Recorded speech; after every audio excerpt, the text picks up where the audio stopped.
Morning, all. All right, so today we're going to talk about the Minnesota Wild. So, team history videos. And for the Minnesota Wild, things have changed from where they were 3 years ago. We now have Kirill Kaprizov in the league playing for Minnesota. The most exciting player, I think it's safe to say the most exciting player Minnesota's ever had. No offense to Marian Gaborik, but I would put Kaprizov ahead of Gaborik. That being said, Kaprizov hasn't made the top 10 yet in their all-time scoring list. He'll be on it by the end of this coming season, as long as he can stay healthy, because it only takes 242 points to reach their top 10 right now, which again is just reflective of the fact that their history is shorter than others.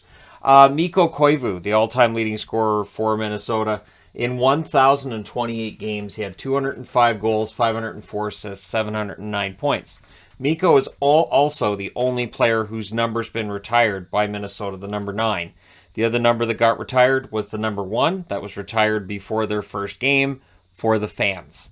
So they retired the number 1 for the fans because this is a franchise that I think the NHL realized that there was a mistake made here, that Minnesota moving to Dallas, and I say this even as a Dallas fan, the Minnesota North Stars never should have moved. So quickly, the NHL realized this was a market that would support and will support hockey. And so the Minnesota Wild are born, a name that was picked from 6 different names that had been nominated, and it was picked as sort of a representation of the love of the outdoors in Minnesota and nature and all that other fun stuff, and thus the logo that I still think is one of the best logos in sports. And of course, with the new Prime Green jerseys, they've added some 3D elements to the logo as well that is really nice.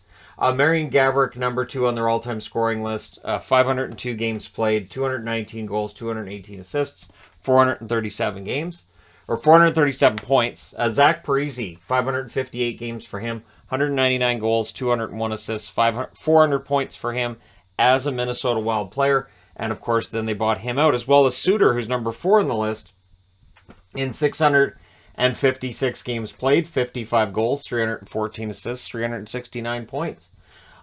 Pierre-Marc Bouchard, next up, 565 games played, 106 goals, 241 assists, 347 points. Jared Spurgeon's on the list now, 772 games played, 99 goals, 246 assists, 345 points. Andrew Brunette, who recently coached the Florida Panthers, 489 games, 119 goals, 202 assists, 321 points. A very underrated player, I thought, Andrew Brunette. Michael Granlund, 461 games played, 93 goals, 224 assists, 317 points before he moved on. Jason Zucker, 456 games, 132 goals, 111 assists, 243 points for Zucker. Of course, is now in Pittsburgh. Charlie Coyle, who's now in Boston, played 479 games for Minnesota, 91 goals, 151 assists, 242 points. Famously acquired in exchange for Brent Burns. A deal which, yes, absolutely worked for San Jose, but I thought Coyle had some good seasons for Minnesota as well. Their all-time wins leader still, Nick Backstrom, 194 wins for him. Devin Dubnyk, 177 wins. Fernandez had 113, Rolison 62, and Josh Harding 60 wins, number 5 on the list. So Talbot currently sitting with 51, just outside the top 5. Barring a trade or something weird happening in the offseason, he will be on this list the next time I do a history video for the Minnesota Wild, which probably, I'm going to say 3 years from now again. Because, again, over a 3-year period, a lot can change. And so I think it's worthwhile, especially when you're looking at all-time leaders and all that. You want to update it a little bit. Now, when we look at the playoffs, this is since 2000, which is easy for Minnesota because they started in 2000. Again, the Minnesota North Stars left in 93, and they fixed that by 2000. So in 2003, they made the playoffs for the first time, and they set the bar a little bit high. They made it all the way to the conference finals before getting swept by the Anaheim Ducks. They have not been back to the conference finals since. 2007, they lost in round 1 in 5 games against Anaheim, so Anaheim's beaten them twice. Then in 2008, they lost in the first round against Colorado in 6, and then it was Chicago. Chicago just blocks them. 2013, they lost in the first round in 5 to Chicago. 2014, they lose in the second round in 6 against Chicago. 2015, they lose in round 2 again, this time in a sweep against Chicago. So that's 2 out of 3 years they lose to a Stanley Cup champion. It's Chicago both times. And so the discussion can be had about whether or not if Minnesota was in a different division, might they have made the conference final again? We'll never know. 2016, they then lost to Dallas in the first round in 6. 2017, they lost in the first round against St. Louis in 5. 2018, they lost in the first round against Winnipeg, also in 5. 2020, they lose in the qualifying round in 4 games, 3-1 against the Vancouver Canucks. 2021, they lost in 7 in the first round against Vegas. They gave Vegas all they could handle, couldn't get over the hump. And this year, they lost in 6 against the St. Louis Blues, again in round 1. So, they made it out of the first round in 2014 and 2015. They made it to the conference final in 2003, but it's been a lot of heartache for Minnesota fans. It's been tough. So cups, there are no cups, no finals either. And this is a market that needs a champion, whether it's the T-Wolves, whether it's the Wild, whether it's the Vikings, the Twins. Somebody's got to step up. Maybe it'll end up being the Wild, but their recent playoff history has not been encouraging. What is the fact that they now have that massive superstar in Kaprizov, and if they're able to build the right team around him, things can change. They have played out of the XL Energy Center for as long as they've been in the league. So they had the building, that was all set up, and so they've been there ever since they joined the league. Their coaching history, they've only had 6 coaches. Their first coach was Jacques Lemaire. He coached 656 games, a record of 293 wins, 255 regulation losses, and 108 ties, as well as overtime and shootout losses.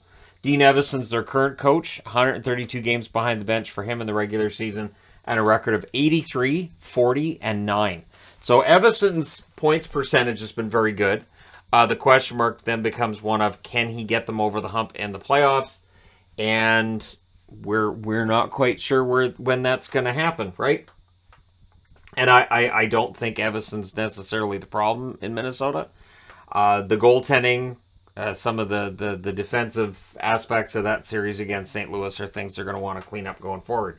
The first goal in the team's history was scored by Marian Gaborik, to the surprise of no one, at 18:59 of the second period in a 3-1 loss to the Anaheim Ducks. Their most recent goal, scored by Matt Dumba, at 6:25 of the third period in a 5-1 loss against St. Louis in round 1, as they lost that one in 6.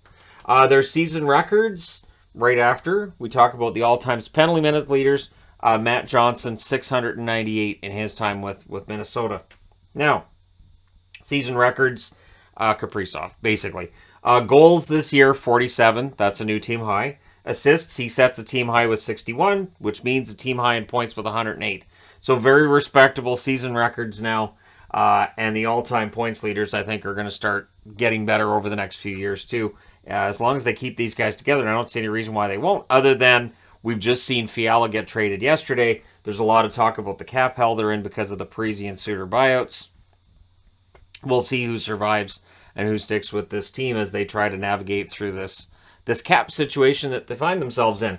Matt Johnson, the all-time leader in penalty minutes in a season with 201. That was in the 02-03 season. The all-time wins leader in a single season is Devan Dubnyk, who had 40 wins in 2016-2017. Really came into his own in Minnesota after Arizona helped turn him around. And yeah, I mean, that was quite the storyline not that long ago, right? So their best draft picks, and again, this is just, my opinion, and they're not in any particular order. Eric Haula was drafted 182nd overall in 2009. In 2015, they draft Kirill Kaprizov, 135th overall. He might have gone a little bit sooner in a redraft. 2004, they draft Anton Khudobin, 206th overall. 2009, they draft Darcy Kemper, 161st overall.